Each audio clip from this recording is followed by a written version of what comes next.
let's get back home to Nigeria, and this is very interesting, so listen very carefully, because oil-producing companies and countries are scratching their head right now over the 2025 deadline set for net zero emission. In real terms, what will the new deadline for clean energy mean for Africa's oil producers such as Nigeria?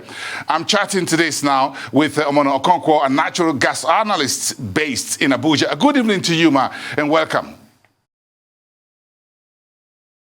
Good evening, sir. Thank you for having me. Thank you. We appreciate your time. Well, what's your take on the deadline set on Monday by the International Energy Agencies on net zero emission by oil and gas companies by the year 2050? Okay, so I think the IEA is just saying something that we all already know. Climate change has to be tackled decisively. So I think this report is important. The deadline is important because it keeps everyone on their toes. Everyone right now, they're trying to, like you said, they're scratching their heads and trying to come up with solutions to tackle CO2 emissions. So I think it's a great report, it's a great deadline, and we just need to catch up to it. And of course, in the report, the IEA is saying that they know that all countries are not equal, right? We know that there are different realities for different countries.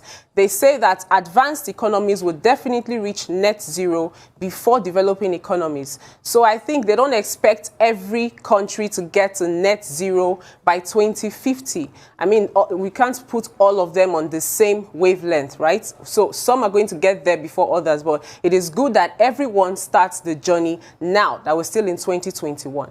Well, that's a little bit comforting. I was getting a little bit nervous that there will be that cutoff line for everyone by the year 2050. Oh, of course, by the way, some of us will most likely not be around by then. So, but what would it take to reach a net zero emission target in terms of what we need to spend globally and other parameters that have been set by the IEA? Okay, so a lot of planning, right? A lot of data collection, a lot of collaboration between stakeholders and governments, a lot of, I like to call it intentional spending towards reducing CO2 emissions. It goes beyond just pledges. Like they said, a lot of countries pledged to cut CO2 emissions, but the figures are rising, and right now, a lot has to happen. And it goes beyond pledging. You can say you pledge, but are you tackling these issues by passing adequate policies?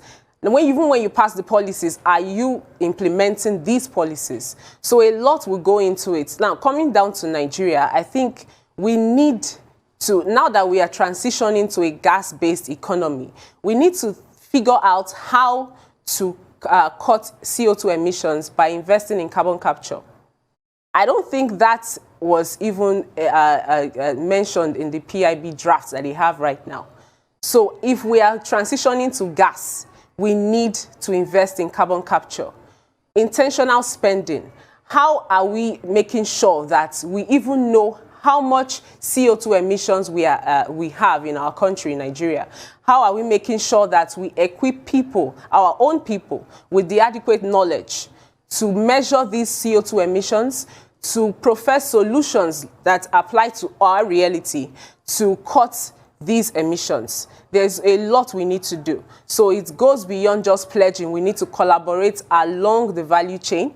We need to pass adequate policies, and we need to implement these policies. Well, we also need human capital development relating to energy systems. Now that you mentioned the PIB, do you think this document is dead on arrival, considering the drive to the future where we are right now, where with this document still been in the works for many years?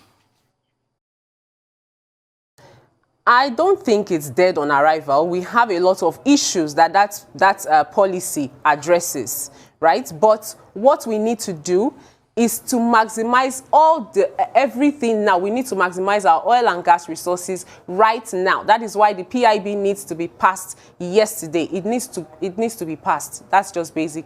It needs to be passed. And we don't need to waste a lot of time. Now, this deadline is for 2050. We are still in 2021. We might think that we have a lot of time, but we do not have a lot of time. The whole PIB, the whole PIB, make sure. The whole PIB was all about the petroleum industry. But even companies such as Seplat is changing its name from Seplat Petroleum Development Company to Seplat Energy. That means that's living the whole petroleum world. The word petroleum may soon become something like an anathema. If you go anywhere and say you are doing petroleum, everybody looks at you like you're committing armed robbery. Like you're crazy, yes. Like, exactly. But try to understand where I'm coming from. It's not, Nigeria is different. Our realities are different. We still need to shore up our energy gaps. There's a lot of energy gap. We have so much energy poverty in our country. So we still need that petroleum industry bill. We need to address what is going to host communities. We need to address a lot of administrative and fiscal issues. Yes. But we need to make sure, create a timeline, because sooner or later, oil and gas will become, something that nobody needs on a global scale. So everything we need to do it now. So we need investments in the oil and gas industry in Nigeria and all of that. These oil companies are now being told by their shareholders, some of them, including banks, are being told not to fund dirty energy or fossil fuel anymore. So how tight is it really now for Nigeria to get this much needed investment as we now see this transition beginning to happen? Okay, look, in Nigeria, we know that, yes, we have a lot of energy gaps to fill. We only need to make sure that we are serious. We only need to make sure we are serious in the eyes of potential investors. People still want to bring their money into Nigeria to invest in, especially in gas. Now, we need to secure the country. We need to address insecurity. We need to pass clear policies. So when investors say, okay, I am taking my money to Nigeria, I am sure that I am not losing my money. I am sure that my investment is protected. Of course, the IEA even knows that every country is different. Yeah, right? I know. So we cannot just say, okay, based on this report, we need to just cut off all oil and gas investments. Well, I just wanted to be sure that there is still some money for us out there. Timeline. Yeah. Okay, I just want to be sure that we can still do some business with the oil and gas before it becomes obsolete. Thank you so much, Omono Okonkwo, natural gas analyst. Thank you for your time.